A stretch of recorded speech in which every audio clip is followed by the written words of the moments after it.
sama teman-teman yang lain yang hari ini barangkali masih berusaha untuk berdamai dengan apa yang sudah terjadi. Sedang berusaha untuk keluar dari rasa trauma yang pernah hinggap di hati kita dengan kejadian-kejadian yang di masa lalu. Untuk semua yang terjadi, jangan terlalu disesali. Untuk semua yang akan terjadi, jangan terlalu ditakuti. Dan untuk semua yang terjadi saat ini, syukuri, jalani, dan nikmati setiap fase-fase yang terjadi itu. Ketika hati kita lapang untuk memaafkan, di saat itu kita bisa menyembuhkan luka yang pernah kita rasakan. Maka untuk semua yang sudah terjadi, belajar memaafkan. Trauma iya, sakit iya, terluka iya, tapi belajar saja untuk memaafkan. Karena dari rasa maaf yang kita hadirkan, akan ada banyak kebaikan yang Allah siapkan. Tolong catat baik-baik. Ada 5 keistimewaan yang Allah siapkan untuk kita yang pandai memaafkan. Sallallahu ala Muhammad. Sallallahu alaihi wasallam. Sallallahu ala Muhammad. Sallallahu alaihi wasallam. Bismillahirrahmanirrahim. Assalamualaikum warahmatullahi wabarakatuh. Alhamdulillahirabbil alamin. Alhamdulillahilladzi anzala as-sakinata fi qulubil mu'minin liyazdadu imanan ma'a imanihim.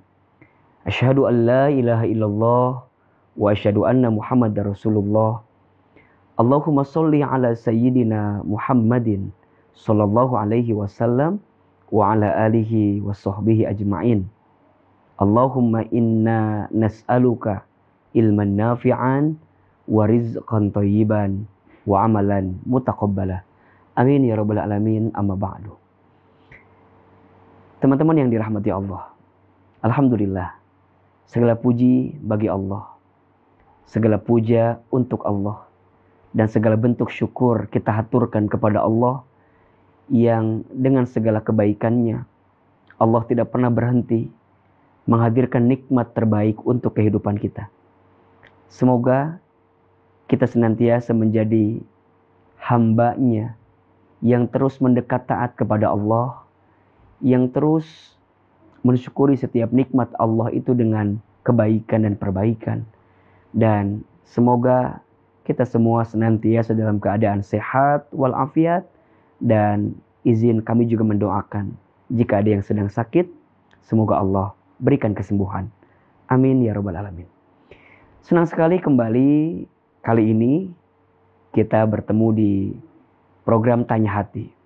Sebuah program yang ada di channel YouTube Ahilman Fauzi, yang isinya adalah setiap episode AA akan membaca curhatan, pertanyaan yang sudah teman-teman kirimkan melalui sosial media Ahilman, baik di Instagram, di TikTok, ataupun di YouTube.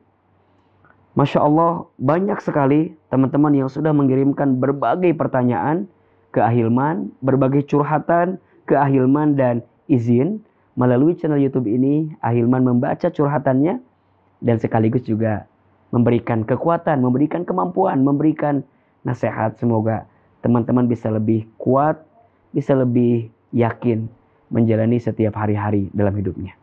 Kali ini saya akan membaca pertanyaan dari hamba Allah. Ini tidak mau disebutkan siapa namanya. Di sini ditulis dari hamba Allah. Izin saya baca pertanyaannya. Assalamualaikum A, saya mau cerita. Boleh. Saya pernah merasakan jatuh cinta kepada seseorang. Saking dalamnya, saya banyak menghabiskan waktu dengan orang tersebut. Dan sepertinya, semua waktu sudah saya habiskan hanya untuk dia. Tapi sekarang, saya sudah berpisah dengan dia. Tapi sampai saat ini, saya belum bisa move on dari dia. Bagaimana caranya agar saya bisa mengobati trauma masa lalu saya. Mohon nasihatnya Ustaz. Terima kasih yang sudah mengirimkan pertanyaan. Saya yakin ini juga pertanyaan relate banget sama teman-teman yang lain yang hari ini barangkali masih berusaha untuk berdamai dengan apa yang sudah terjadi. Sedang berusaha untuk keluar dari rasa trauma yang pernah hinggap di hati kita dengan kejadian-kejadian yang di masa lalu. Di awal saya ingin menyampaikan bahwa setidaknya manusia itu akan mengalami 3 masa dalam hidupnya. Yang pertama, masa lalu. Yang kedua, masa sekarang. Dan yang ketiga, masa depan. Masa lalu, masa sekarang, masa depan. Masa lalu adalah sesuatu yang sudah berlalu. Dan kita tidak akan bisa kembali lagi ke masa itu. Masa sekarang artinya masa yang sedang kita jalani. Masa yang sedang kita lalui hari ini. Sedangkan masa depan adalah masa yang akan terjadi dan belum tentu juga akan kita temui. Maka ada nasihat yang sangat luar biasa untuk semua yang terjadi. Jangan terlalu disesali. Untuk semua yang akan terjadi, jangan terlalu ditakuti. Dan untuk semua yang terjadi saat ini, syukuri, jalani, dan nikmati setiap fase-fase yang terjadi itu. Maka kalau kita terus mengingat masa lalu, rasanya kita tidak akan pernah bisa menemukan kebaikan dan kebahagiaan. Kenapa? Sekeras apa kita ingin kembali ke masa lalu, gak akan bisa. Sekeras apa kita ingin bisa keluar daripada apa yang sudah terjadi, dan kita berusaha ingin melupakan semua, rasanya sulit. Rasanya gak bisa. Makin kita berusaha melupakan, bukan makin lupa, malah makin ingat. Betul? Karena bedakan antara kerja hati dengan kerja pikiran. Untuk semua yang sudah terjadi, tugas kita adalah memaafkan, bukan melupakan. Apa bedanya antara memaafkan dengan melupakan? Beda. Memaafkan itu membersihkan hati agar tidak membenci kepada yang menyakiti. Sedangkan melupakan membersihkan pikiran agar tidak mengingat kepada yang menyakiti. Beda. Memaafkan adanya di hati, melupakan adanya di pikiran. Memaafkan itu bisa diusahakan, tapi melupakan butuh waktu, butuh perjuangan. Bahkan juga barangkali kita tak akan bisa melupakan itu. Kalau kita berkaca pada satu kisah misalnya, satu kali Nabi SAW pernah berangkat ke kota Taif. Belum sampai di kota Taif, Nabi mendapatkan perlakuan yang tidak baik dari penduduk kota Taif. Mereka melempari Nabi dengan batu, mereka menghina Nabi, mencaci maki, melempari dengan kotoran, bahkan mengusir Nabi agar Nabi tidak masuk kepada kota Taif tersebut. Apa yang Nabi lakukan ketika itu? Nabi kemudian memilih untuk mundur, memilih untuk pergi dari tempat tersebut. Karena kalau dipaksakan, akan ada sesuatu yang tidak baik yang Nabi rasakan. Maka Nabi memilih untuk mundur sejenak. Nabi kembali ke kota Mekah. Sebelum Nabi sampai ke kota Mekah, Nabi beristirahat di sebuah tempat. Nabi menyandarkan tubuhnya di sebuah pohon rindang yang besar. Sampai kemudian singkat cerita datang malaikat Jibril. Apa kata malaikat Jibril? Ya Muhammad, aku melihat bagaimana perlakuan orang Taif kepadamu. Mereka menghinamu, mereka mencaci makimu, mereka melempari batu. Aku merasakan seperti apa sakit yang kau rasakan. Kata Jibril, ya Muhammad, di belakangmu ada gunung, di depanmu ada gunung. Seandainya engkau bisa minta kepada Allah, minta kepada Allah, agar aku timpakan 2 gunung ini untuk membalas kelakuan orang Taif. Tapi Masya Allah, Nabi punya hati yang lembut. Nabi punya hati yang lapang. Nabi punya kesempatan untuk membalas kelakuan orang Taif. Tapi waktu itu Nabi tidak membalasnya. Nabi memilih untuk apa? Memaafkan kelakuan orang Taif. Pertanyaannya, apakah Nabi lupa? Tidak. Bahkan kita umatnya yang sejak kecil diceritakan kisah ini pun kita nggak lupa. Tapi di saat itu Nabi memaafkan kesalahan itu. Dan ternyata rasa maaf yang Nabi hadirkan itu mengantarkan banyak kebaikan-kebaikan untuk Nabi SAW. Bahkan Nabi memilih untuk berdoa, ya Allah, seandainya bisa jadikan di antara penduduk Taif, anak dan keturunannya kelak, mereka beriman kepadaku. Dan Masya Allah, ternyata ketika hati kita lapang untuk memaafkan, di saat itu kita bisa menyembuhkan luka yang pernah kita rasakan. Maka untuk semua yang sudah terjadi, belajar memaafkan. Trauma iya, sakit iya, terluka iya, tapi belajar saja untuk memaafkan. Karena dari rasa maaf yang kita hadirkan, akan ada banyak kebaikan yang Allah siapkan. Tolong catat baik-baik. Ada 5 keistimewaan yang Allah siapkan untuk kita yang pandai memaafkan. Yang pertama, orang yang pandai memaafkan itu diakui sebagai orang yang bertakwa. Surat Ali Imran ayat 133-134. Yang kedua, orang yang pandai memaafkan itu dicintai oleh Allah. Wallahu yuhibbul muhsinin. Allah mencintai orang yang senantiasa berbuat kebaikan. Dan ciri orang yang senantiasa berbuat kebaikan, siapa? Orang yang pandai memaafkan kesalahan orang lain. Yang ketiga, orang yang pandai memaafkan itu diampuni dosa-dosanya oleh Allah. Yang keempat, orang yang pandai memaafkan disiapkan istana di surga. Dan yang kelima, orang yang pandai memaafkan ditenangkan hatinya.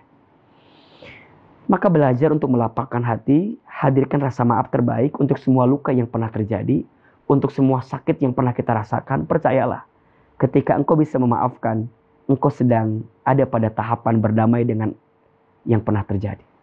Berdamai dengan masa lalu. Setelah itu, mendoakan.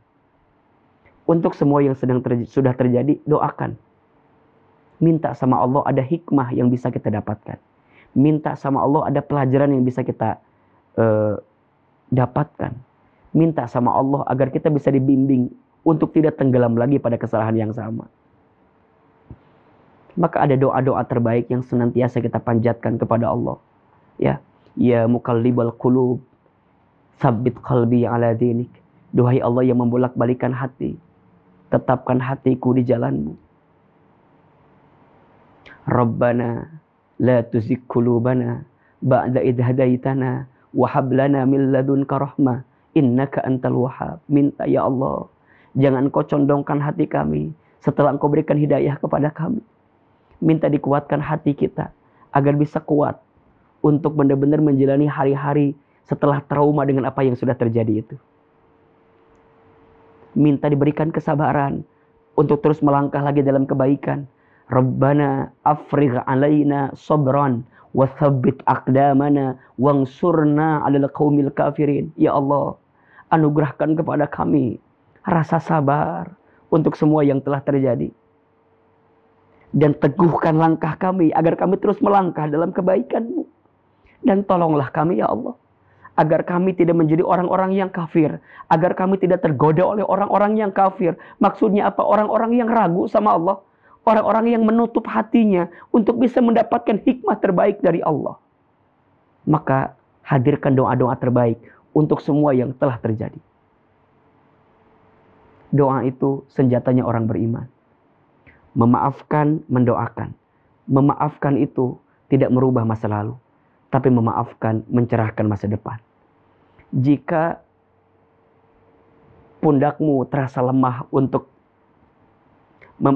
menanggung beban, jika telingamu terasa sulit untuk mendengarkan pesan kebaikan, jika semua orang-orang lingkunganmu tidak lagi mendukung adanya kebaikan dalam dirimu, maka cukuplah dua tanganmu menengadah kepada Allah, berdoa kepada Allah, agar kemudian Allah yang mengurus segalanya, agar Allah yang mengatur segalanya. Karena percayalah, sebaik-baiknya pemberi balasan siapa? Allah. Dan yang ketiga, mengikhlaskan.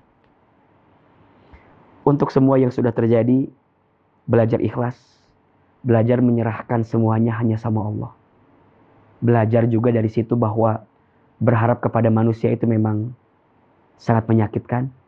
Berharap kepada manusia itu adalah patah hati yang disengaja.